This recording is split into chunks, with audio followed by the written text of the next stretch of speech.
Welcome back to the Changing Earth podcast with author Sarah F. Hathaway and co-host Chen Gibson. Blending survival, fiction, and fact to bring you entertaining education that will help you dream, survive, and thrive. And now, here's your host, Sarah F. Hathaway and Chen Gibson. Hey guys, what is up? Welcome back to the Changing Earth podcast. Happy to have you back with us today. Hey, Chen, what's going on? Hey, chin's up. And happy to have you here. I've been jealous. I've been watching your weather out there, and you guys just keep missing everything. You're like in a bubble. And like this weekend, it's been gorgeous. It's like the 70s as a high in a day. It's just like perfect weather. We're getting slammed with rain again. Mid-50s when I wake up. We had rain. When did it rain? We had a pretty heavy rainstorm, maybe Wednesday, Thursday, something like that. Got you. Yep. Yeah, it would have been about then. I've got some Earth news that's going to be good stuff for the end of the show, so I'm excited. Of course you do. I know. It's just so exciting to see like things in motion, even though it's kind of not good. But, you know, hey, might as well, take it as it comes. We got to just learn to adapt and overcome. And that is what I've been dealing with my garden situation. It's just such a nightmare this year. So my peach tree last year, big, beautiful peaches, right? I mean, we had tons of them. We harvested the heck out of it. The picture actually came up on my phone yesterday. Yeah. Rubbing it in? Yeah, it was rubbing it in. Yeah, because this year, it was just starting to bud when we had that storm, when we had that big freeze. And, man, it killed like tons of the branches, which is good, because every once in a while you got to prune out the middle section to make sure it can grow and everything. But it just has not come back. I don't think we're going to have a peach harvest at all this year. So that just goes to show, like, when you have the abundance, make sure you can and put it away. Because when you don't have it the next year, at least you have your preserves, which I did. And now we still have peach jam and everything for this year. But yeah, because it's not a given. Yeah, even the best farmer can't guarantee that he's going to produce. Exactly. I was really hoping on it. And I put in my blueberry bushes. Yep. I had 3 blueberries going. Oh, one of them. I know that's going to. So who didn't get one? I wasn't expecting a harvest this year. They're brand new plants, right? But then I'm finding little blueberry bird poops around my house. Well, they're what's that? Volunteer. The birds are trying to help get you some volunteers out there. Oh yeah, in the trash can and on the concrete. Not gonna happen. Not gonna grow too well. I was like, man, they're eating my blueberries. So dang it. You need to put some bird netting up. Yep, I know. I was like, of course, right? So the garden's just responding very weird this year to this weather. I had artichokes that were finally going, and now they're covered with mites, so I have to, make up my pest solution. I know, it's just battle after battle. My cucumbers, they finally start growing. They just start flowering. I'm like, you guys are too small to flower. You can't flower now? Oh, it's just such... They're ambitious. Oh, I really wanted to have a good cucumber harvest for making pickles this year. So, looks like off to the farmer's market we go. But I had the best strawberry off the vine, man. Oh, did you? Nice. My friend, my cow buddy. Oh, yeah, your cow buddy. You're like, I'm getting a cow. I'm like, dude, that's a calf. It's 600 pounds. Oh, that's bigger than my dog. This ain't Texas, Yeah. And, so he's got a little garden out there. So he picked the strawberry. It was like eating candy. It was so good. Yeah. Good stuff. I was looking at my pictures of my strawberries in California, and I miss them. I got my patch planted here, but like everything else, it's going slow. There's some big strawberry farms out here. It's really amazing because we've gardened for so long. I mean, I've grown like 7-foot tall eggplants in the past, and what? Yeah, taller than me. Like, well, obviously, that's like as tall as you. Okay. Oh, that's Yeah. let's say something. And, I've had some spectacular gardens, and it's just this new climate. It's really messing with me. So, guys, as we're experiencing this earth change, we just have to be adaptable. Yeah. So that's why today I wanted to talk about some of the plants that grow even in colder weather or in a little bit kookier weather. Because that's what we got right now. Is that like a scientific term you've seen on the sites? Yes, kooky Okay. weather. That's how the scientists all say it. For sure. But yeah, that's so I wanted to talk about it today because I was doing my own research because, after July, we'll be able to plant the winter crop and just hope that does well because this summer, I don't know what's going to happen. But there's 2 growing seasons here, so. Yeah, a couple of those articles. Can't wait to tell you. Got to be hooked on a couple of those.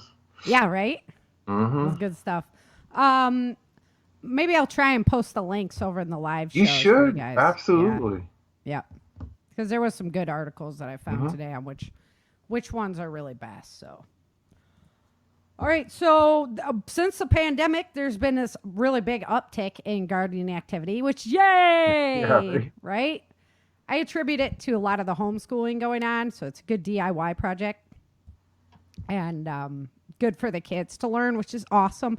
The food's always better when you grow it yourself. Like you were saying. That strawberry was like eating candy. Right. It's like strawberry jelly, but it was right off the vine. Yeah, because when they ship it to the stores, they have to pick it early. Oh, yeah. It doesn't ripen Crap. on the vine. It's not. Like I hate tomatoes. Oh, unless they're out of the garden. Yeah, forget it.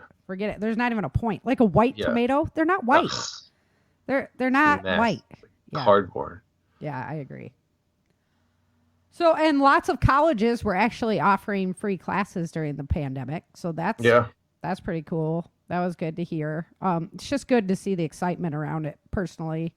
Because tinfoil hat time says that there's scary things that big corporations are doing. And, I'm not going to get into any of that today, but there are some interesting things going on. So if we can pick up slack with the community and not have to rely upon those things that, it's the way it used to be done. Exactly. I mean, there's no tinfoil involved in that.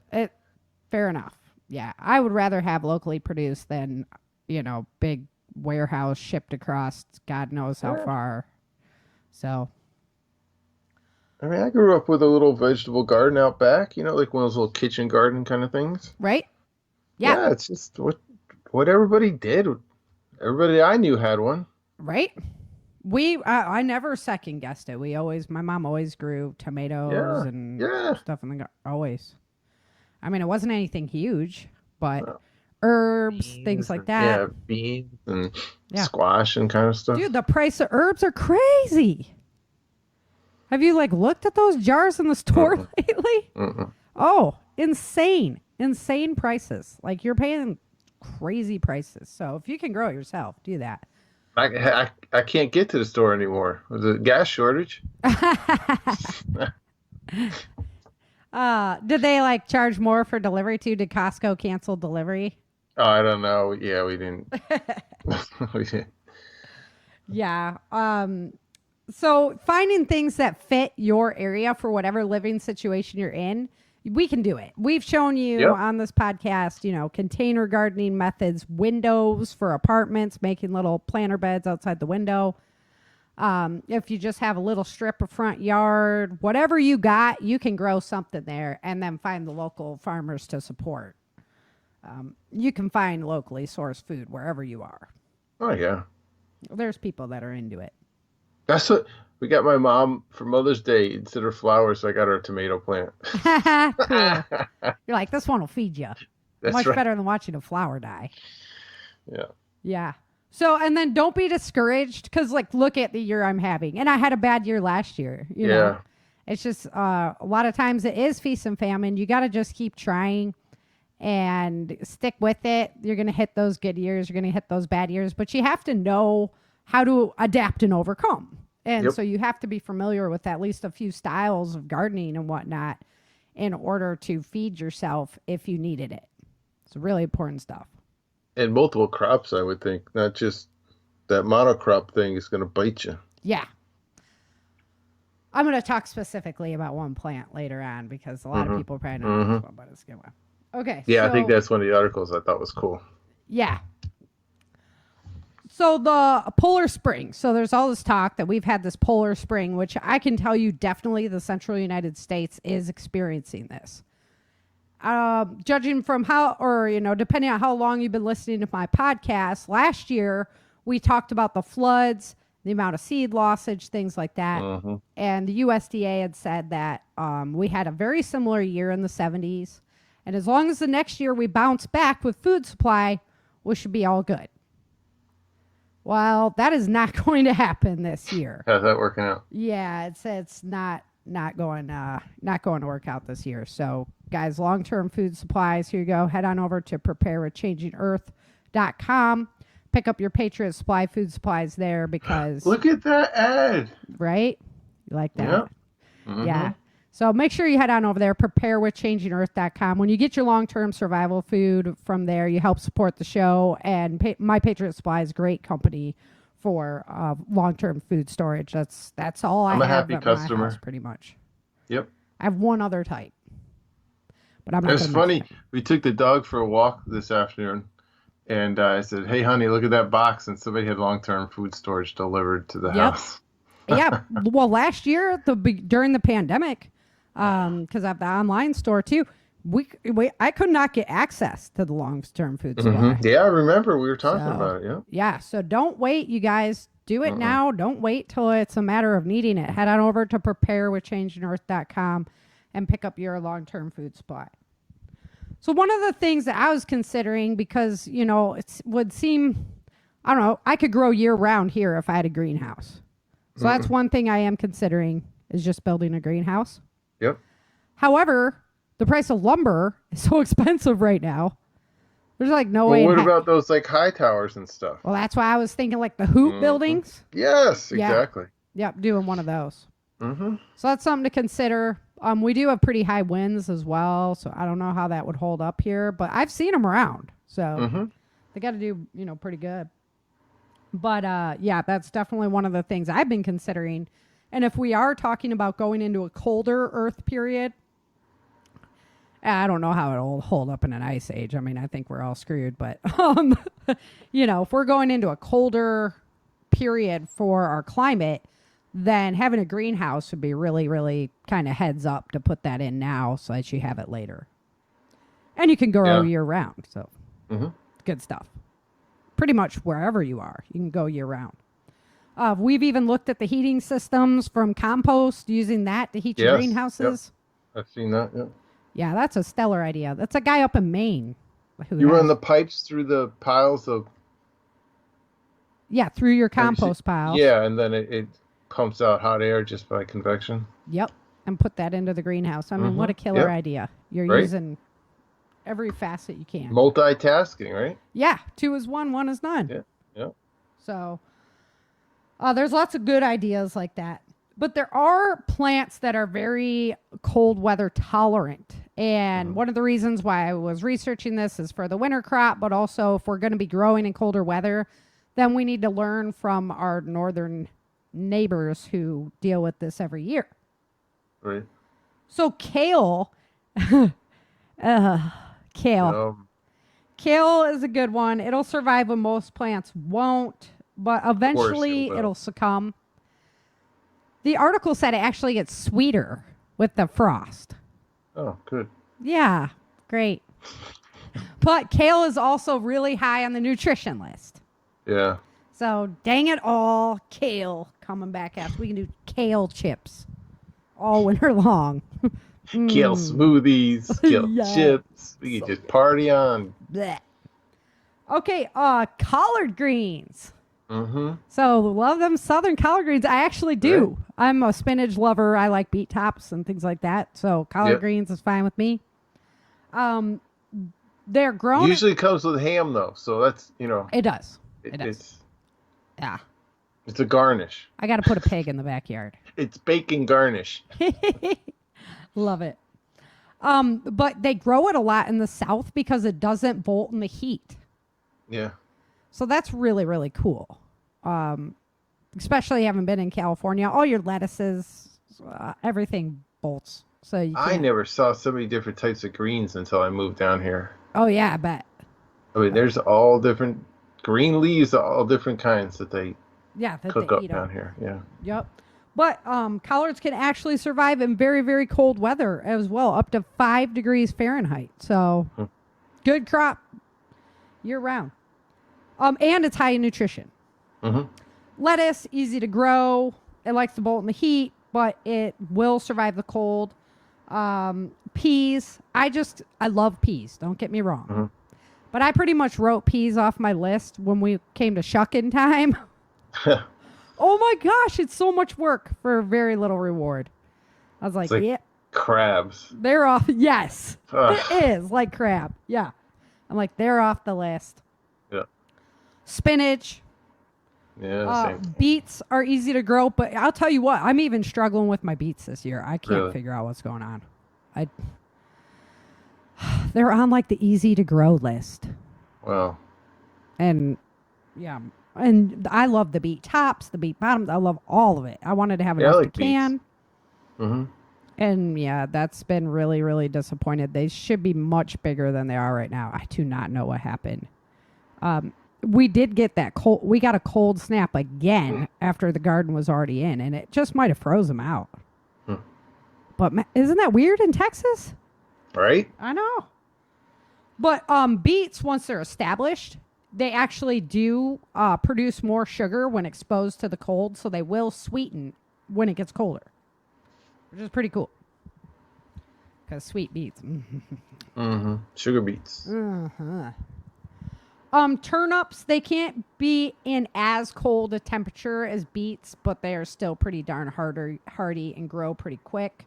I like turnips like in stew and stuff like that. You know what? We had a friend had us over for dinner, and we had turnips that were sliced up and then like pan oven roasted. It reminded me of, you ever done like new potatoes where you put seasonings and stuff on them and oil and then like oven roast? Man, for a potato substitute, that was hitting the mark. It was good, tasty. Oven roasted, yep. I'll have to try that. I've never had them that way. Yep, me either, till this time. Let's see. Another one on the high nutrition list, Rutabaga. Mm-hmm. Did you know that Rutabaga is a turnip cabbage cross? Mm-mm. I did not know that either. But it likes cooler temperatures. I only heard about I don't know. I think my grandma used to make us Rutabaga, you know? Yeah, I used to, one of the stores I worked at, they had strawberry rutabaga pie. No, that was strawberry rhubarb. Oh, rhubarb, you're right. Uh-huh. Well, then my I dad don't know loved what rutabaga rutabaga pie. Yeah. Yeah. I don't know what rutabaga is. It's like an it's old world, what's it closest to? a turnip. A turnip? Oh, okay. Yeah. I mean, it really is. It's like an orange turnip. Okay, cabbage. The red cabbage is more nutritious than the green. So, oh, that's good. But it likes long springs and early falls. I mean, I should have a whole bed of cabbage out there right now. I grew it in California. Butter and vinegar. Yeah, right. And the cabbage wraps I like to do. I like to do cabbage stir fry. But I grew it out in California, and when it gets too warm, lots of worms come in. Yeah. So that was one thing. We had to peel the outside of it a lot. But you can also store it for a long time, just on a shelf. And you might have to peel back the leaves to get to the good stuff inside, but it actually will last a long time. That's good. Carrots, they're on the easy to grow list, and they're very nutritious. So rutabaga, cabbage, and carrots are all on the highly nutritious list. Sounds like a good stew. Yeah, it does. Well, I was thinking if you're going to center in on something, they better be the most nutritious. If you're going to waste the energy on trying to grow them, then they better be the most power packed. So carrots hits that list too. They also sweeten in the cold. They make sugars in the cold. The roots can actually survive a hard frost, but you should put a cover on them or else the ground will like concrete around them. So just to keep the ground from like freezing right around them. The tops will die. You can actually cut the tops off and leave the roots in the ground and then be able to harvest them throughout the winter, which is cool stuff. They're on the nutritious. Garlic is a winter crop.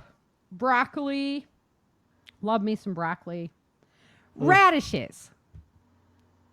They're on the easy to grow and the highly nutritious. We're having a tough time with radishes. Really? And we don't get it. Well, we're doing container patio gardening. But you should be able to just throw them in the dirt and they grow, man. I mean, they grow, but they don't. I can eat radish greens all I want. Weird. Yeah. See, I'm not a big fan of it because I'm not into spicy. It's like too spicy for me. Yeah, but they're not always spicy, though. I know. Well, that's true. And in the cold weather, they're actually less spicy than they are in the hot weather. And I'm usually in hot weather places. So leeks, those are light green onions. They do really well in the cold.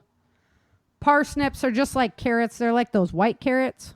Yeah. I saw the picture of those. And then I was like, now I know what a parsnip is. Yeah, they're on the highly nutritious list as well. They're easy to grow. Same thing, just like a carrot. I mean, you just put them in the ground. And they'll come back like year after year. The problem is they'll get woody on the inside if you leave them for too long, if you don't eat them like young enough. Same with carrots. Swiss chard. So we're back to the greens. Greens, yeah. They're not as good in cold weather. They will die off in cold weather. Brussels sprouts are a winter crop. I like Brussels sprouts. Yeah. My husband, not so much. I have to mix them with a lot of bacon. Oh, what doesn't go good with a lot of bacon? Right? Yeah. Parsley is actually on the highly nutritious list. So parsley wins over cilantro. Ha ha ha to any cilantro lovers because I hate cilantro. Jeez. Well, it's kind of like a love-hate thing. Usually if you like parsley, you don't like cilantro. And if you like cilantro, you don't like parsley. So, but parsley, I'm from the Midwest, from the north. Parsley grows better up there than cilantro does. So it's cold weather fruit. And then dandelion. Yes. You know, dandelion, it's cold weather hardy. It grows and grows. It's really nutritious. And you can do lots of stuff with it. So check that Make one wine. out. Yeah, dandelion wine. And you can use the flowers in like fritters and stuff like that. Can you make coffee too, or like a coffee substitute? You can make a coffee substitute. Yeah. They use, chicory. Chicory, yeah, with the I'm like, man, that's got to be bitter. Woo, woo, give me my sugar, curl your cream. toes. Yeah, seriously. So the one I really wanted to talk about that I've heard and then potatoes. Of course, potatoes are good to grow in the cold weather. They'll last in the ground. It suggests that you cover them like with hay or something like that, just to keep the ground a little warmer. They're easier to dig up when it gets really cold, like if it's a freeze. But the Jerusalem artichoke. Yeah. Right? That's the one that got my interest. Yes. It's native to North America. So it's from North America, and it's called a sunchoke in a lot of places. Yeah. It's actually a member of the sunflower family, and it has a lot of protein in it, like more than a potato. So it's better there. It kind of looks like ginger, but it's bigger. So you're not eating the plant, the sunflower part of it. You're eating the actual rhizome. Tuber. That tuber thing. The tuber in the ground, right. It's a perennial, so it'll reseed itself. You can just plant it and forget it for the most part.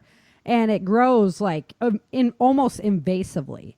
So once you plant it, it'll just start planting itself and spreading out. I'm going to actually plant my fence line with it. I think that'd be awesome. Yeah, that's what they said. Yeah. I was like, oh, this is cool. It's like a food, and it's... 2 is 1, 1 is none. Yeah, it's a fence line. Exactly. I was like, this is great. And it's a pretty yellow flower, you know. And what else? There was another thing that caught my interest. Yes, so it has inulin in it, which helps the body regulate sugar. Mm-hmm. So they call it the diabetic potato. And this is a big problem we talk a lot about. If our supply chain collapses, what do we do to get diabetics the insulin they need? Well, this plant actually helps with that. So if you're diabetic, man, you better have a crop of these in your backyard. This is good stuff for you guys.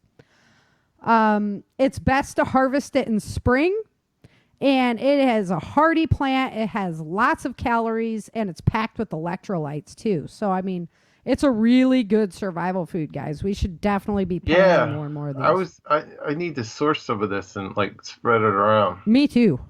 Mm-hmm. Right? Different areas. Mm-hmm. Put some out at my mother-in-law's, put some, here. It's a high yield crop. So, if you needed to help your community eat as well, this is a great plant to just plant in abundance so that people have something in their bellies. Yeah. Really good stuff. I like that one. Yeah, I was really interested in that one. Yeah. I actually was looking like, how do I find it? Where can I just cheat and buy some plants and plant it? Just to right? Get And buy the already established I was plant. looking at all that stuff. Yeah.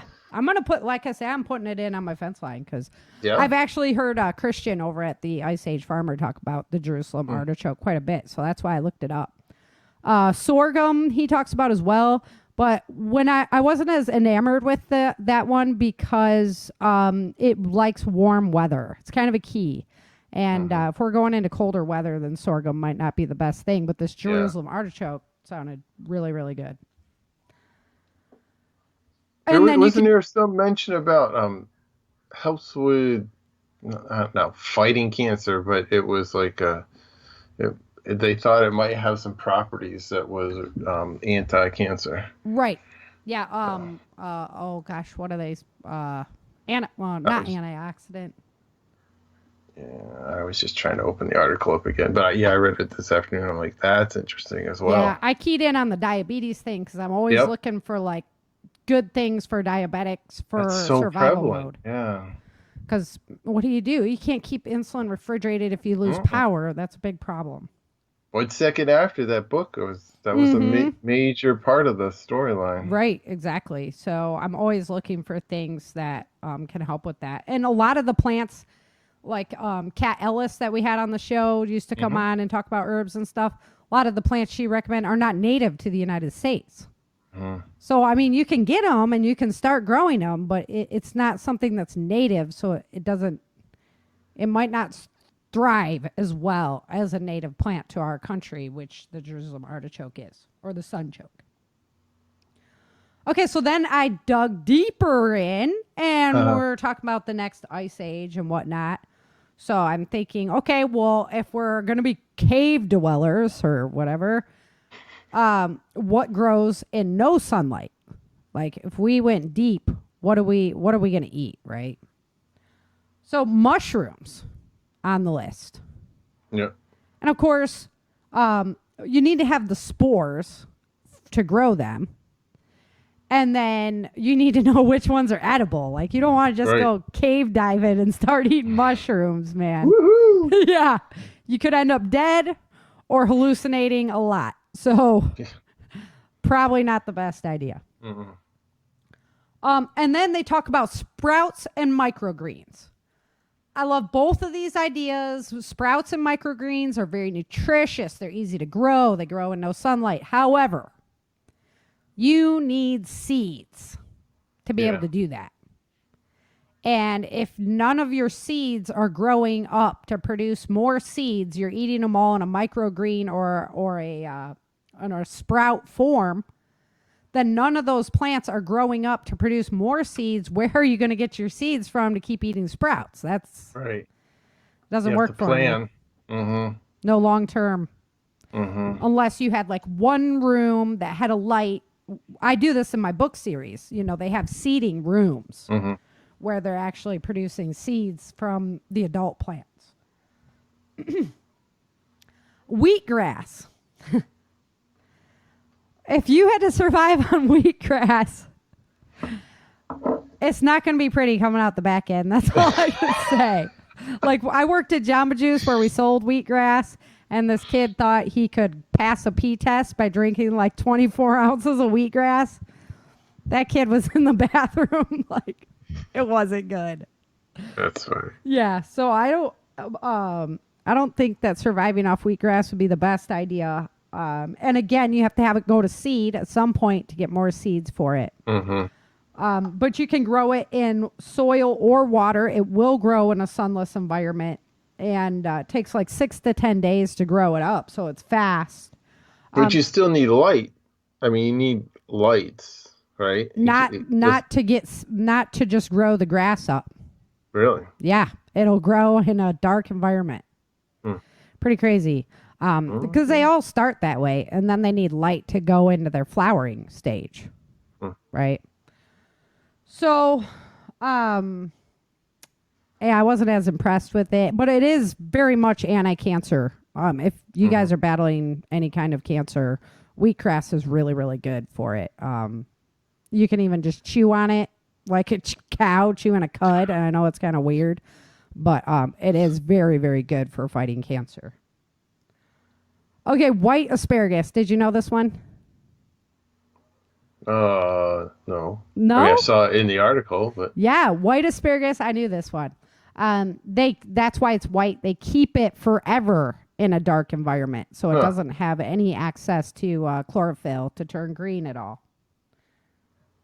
You can plant the seeds for asparagus, or you can plant the crowns. I've grown asparagus before, and it stinks like really bad. I'm not kidding. It's growing it isn't the only time it stinks. Yeah, I know. Yeah, when you eat it, like everything. I really like it, but yeah. So, I don't know. I'm not going to be living in a cave with my asparagus. With your family eating asparagus. You would just be like, I don't know. Maybe you get immune to fart smell or something, but it's like that all the time. It's so gross. So, I don't know. It's an option, I guess. Yeah. And then this one was interesting. Forced rhubarb. So now we're talking rhubarb pie. Yep. Right? And rhubarb's really good. Well, you can take the rhubarb crowns, which is like the bottom part, like celery. Yeah. And you can freeze that. And then you put it in a warm, dark spot lit by candles. I don't know if you're doing yoga in the same room or what, meditation or something. And then you cover it with soil, peat moss, or sawdust. And you put mulch around the container on the outside to keep it warm. And it takes 4 to 6 weeks, and it'll grow in the dark. Get out of here. I know. Who figured this out? Like, somebody was really hungry, first of all. What are those, northern countries where it's, dark 24 hours? That's what I was thinking. They're, digging up their crowns and bringing them in. Yeah. And then figured out that after they hit the freeze, they can... This stuff started growing again in the house or something. It's crazy. Yeah. So those are the things that I've found that you can grow in the dark environment. If you guys know more things that you can grow in the dark, let us know, because this, would come in handy. And then if you're up in cold weather environments right now, go ahead and tell us, what you guys plant in your gardens and how that goes, what your seasons are and things like that, because I find that fascinating. Got to get some Canadians to chime in. Yeah. Where's the Canadians, eh? The other day I was like, y'all going out on the boat, eh? Brock's like, mixing it all up. What? Yeah, I'm like, I'm sorry. I've lived all over the country. It just kind of all blends together now. You pick up a word from every place. Yeah. It was great. Well, we're on a roll. So let's just go right into the Changing Earth news. Dun, dun, dun. We need a teletype or something, some kind of sound effect to roll into the Changing Earth news. I'm going to have to find one. Yes, yeah. Up next, Changing Earth news. Well, the climatologist map came out again, and the powers that be decided to wipe out all the cooler areas and turn them into white areas. But the central United States has experienced like a very cool beginning to this year. So we are at the cooler temperature right now. Oh, hold on one second. Let me get to the right page. So last week, we had a moderate CME come our way. That's coronal mass ejection. If you guys are wondering what I'm talking about, go back to 2 weeks ago's podcast. I laid out everything I've been researching when James interviewed me on Prepper Broadcasting Network. So that was a great interview. We had a bunch of fun. Yep. But that CME should have been like nothing. It shouldn't have even hit the Earth radar. No pun intended. That's a little changing Earth humor for you. But it did. It hit us, and it hit us hard. It affected some power in third world countries. It affected radar systems. And it supercharged the southeast. So our area over to your area. Can I put our tinfoil hats on for a second? Yes. I heard one podcaster say, was it coincidence, the timing of that CME and the pipeline outage? Yeah, the CME hit the day before the pipeline went down. Yeah. Mm-hmm. Which is a little. But so when our magnetic field gets supercharged from this energy from the sun, we get some spectacular lightning displays. And the Panhandle got the full brunt of it in Florida. And they had a lightning strike on the highway that blew a chunk of concrete out of the road through somebody's windshield. I saw that picture. That poor guy had a huge section of their windshield was missing from the. Yeah, big. Whoa. Like not like a little pebble. This was like big. I was like, whoa! There is your changing Earth in action right there. The largest. That person had to change their pants. Right? I know. You just be like, oh my gosh, this huge chunk just blew through my windshield. The largest hail recorded has come down in Texas. It was 6.4 inches in diameter. Y'all are just bragging now. Yeah, because we grow everything bigger here in Texas. Yeah. No, 6.4. I didn't write down my measurement, but it was huge.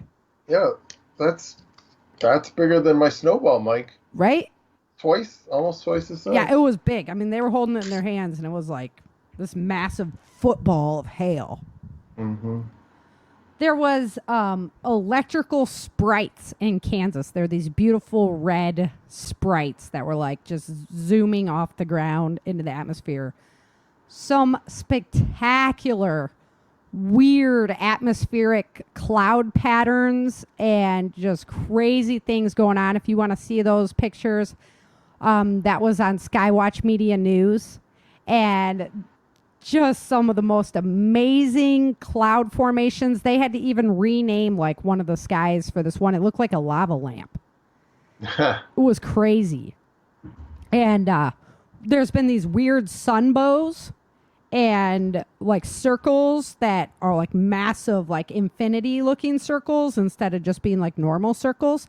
And they've been seeing the same thing on Mars. Did you see the race for people to Mars? Like No. The Chinese just landed a rover. We got a rover up there. Oh, our rovers got going to battle up there? You got like robot wars. That, you know what? Competition's good. Yeah. Let's do it. I hear you. Let's do it. You know, it's the next step for humans. Because we're explorers. So it's either you're going to the ocean or you're going into space, you know? Well, I'd rather hear that, like, Australia or Canada. Oh, well, yeah, I hear you. But before, it was the race to the moon against Russia. Russia, yeah. You know? So. I think Saudi's got one, like, flying around. I don't know if it landed yet, though. Yeah. Really? Yep. Yeah, there was 3 countries. Yeah. Okay, yeah. So the CME was way more impactful. So this is crazy stuff that's going on. California is already droughting out. So there's already beginning of the fire season. It's already happening.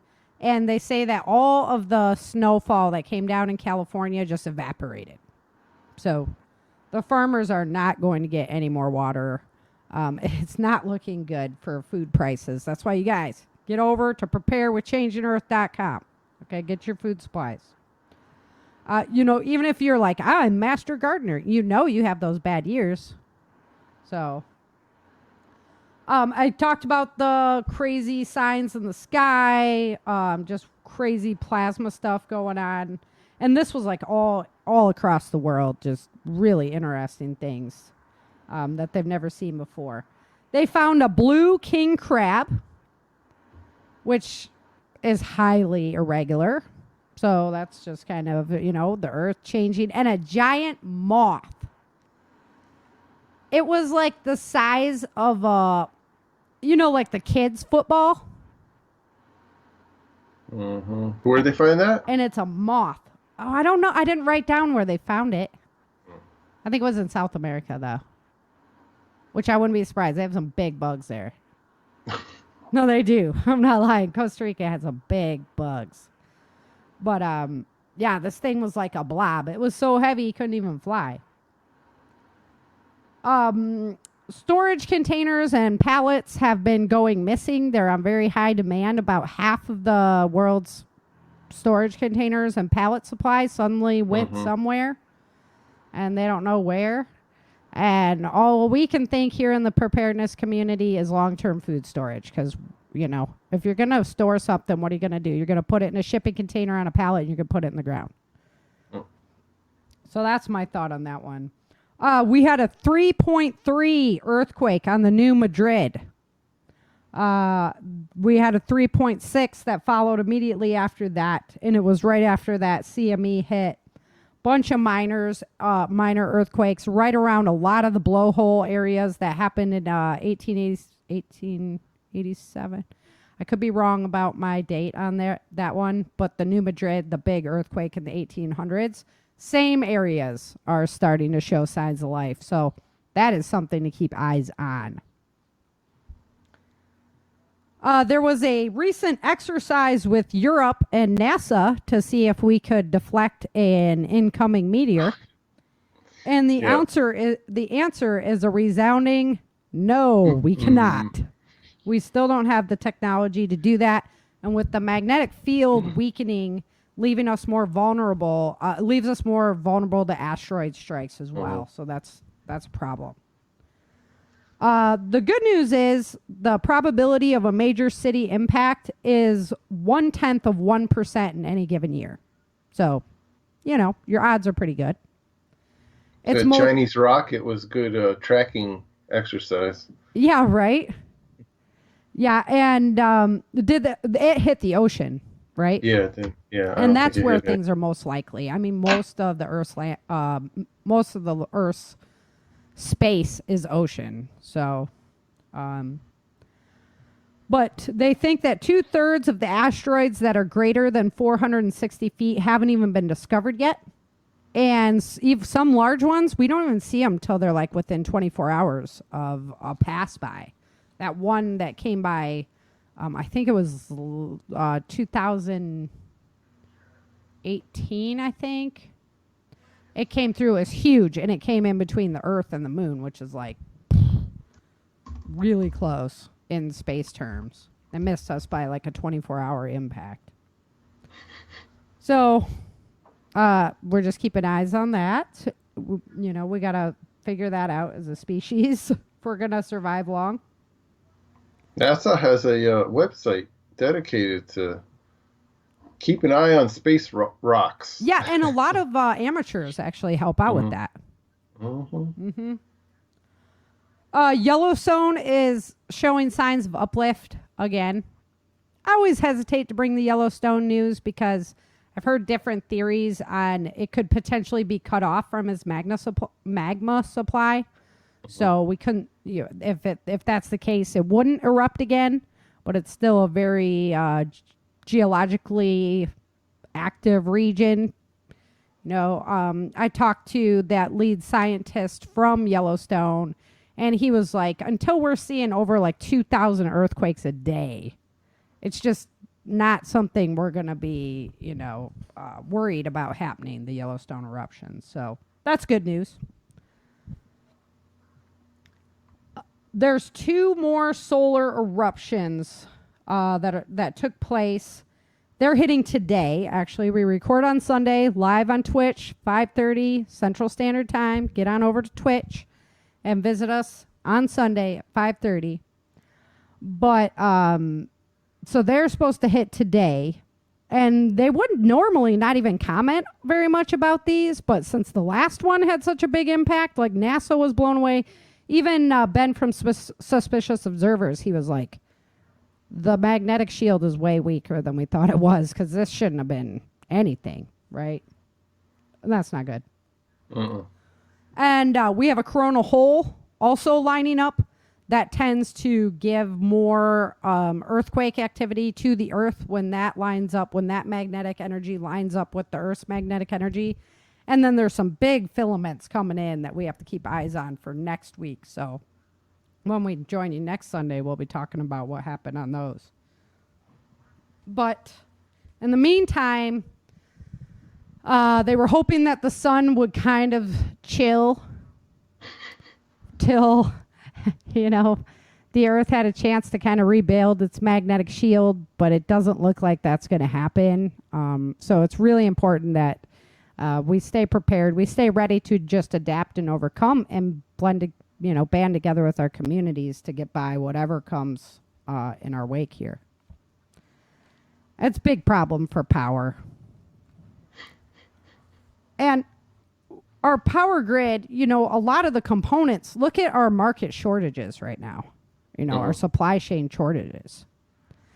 So even if you had a large number of the transformers go out, just the sheer number that would have to be replaced, there's no way it could happen for.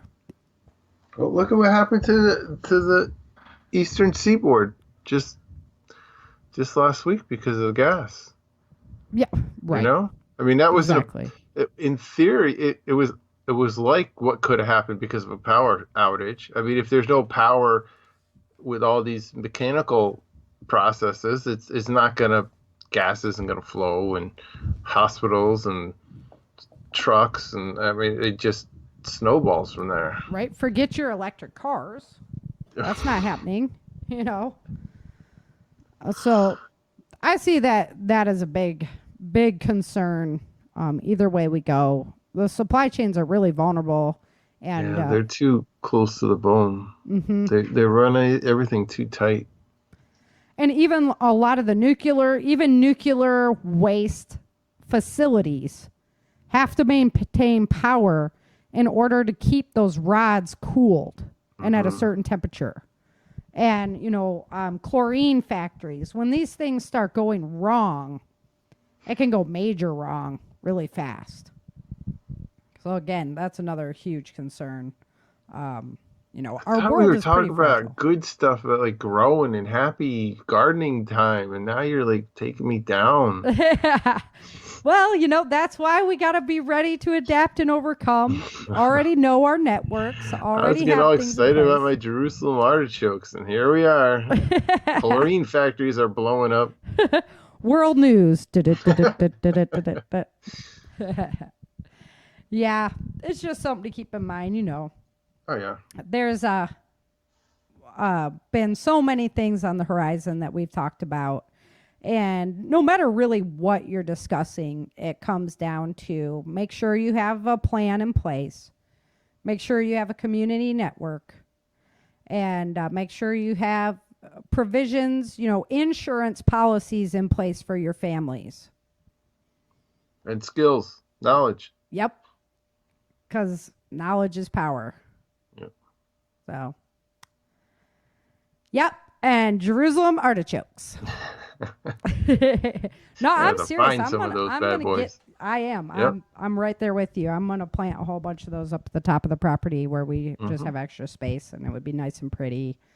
and a good food source. And as far as cooking them, that recipe that you were saying for the turnips, that's exactly probably how, worked for the yeah, what they were talking about for cooking those as well. So good eating. I know I'm gonna try and grow some for sure.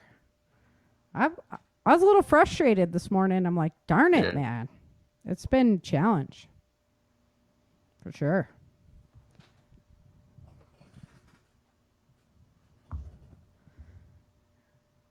Alrighty. Just looking at the picture of the artichokes, they're so pretty. They are like nice yellow flowers. And, I'm a big fan. Well, if you guys have any questions you want to direct our way, go ahead and do so. Head on over to my website, www.changingearthseries.com. We'll help you out with whatever you need, as always. And we're getting ready to roll.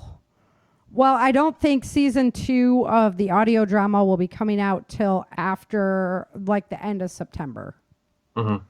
I'm just too busy this summer with getting ready for prepper camp and conventions and stuff like that. So actors all have to get back into their into character trailers mode. And get back on the set and get stretched out, get those voices working again. You still picking everybody up in the stretch limos again this year? Oh yeah. Remote control stretch limos. Big production. The big production. Yes. But no, everybody's coming back that did it last time. I got some new voices added. I was telling Brock today, first season was like, can we do it? And season 2 is like, yeah, let's do it. So it should be even better than season 1. And of course, we'll all be more learned and just a better production crew to get it done. So prepper camp's going to have a whole different energy level with all these changing earth actors there, right? I know. That's what we were talking. Well, James wanted to do a presentation of it. I was like, I don't know, you'd have to run sound effects and stuff. It just won't be the same. We'd all have to be on cue for stuff. We need the coconuts for the horse hoofs. Yeah. Click, click, click, click, click. You got it. All right, well, let's get out of here. You guys, like I say, if you want to say hi, stop by, check out the Changing Earth series, come on over to changingearthseries.com and visit me there. And until next time, remember, dream, survive, thrive. Thank you for joining Sarah and Chen for this episode of the Changing Earth podcast at www.authorSarahFHathaway.com. If you love the Changing Earth series and podcast, become a supporter while you're there.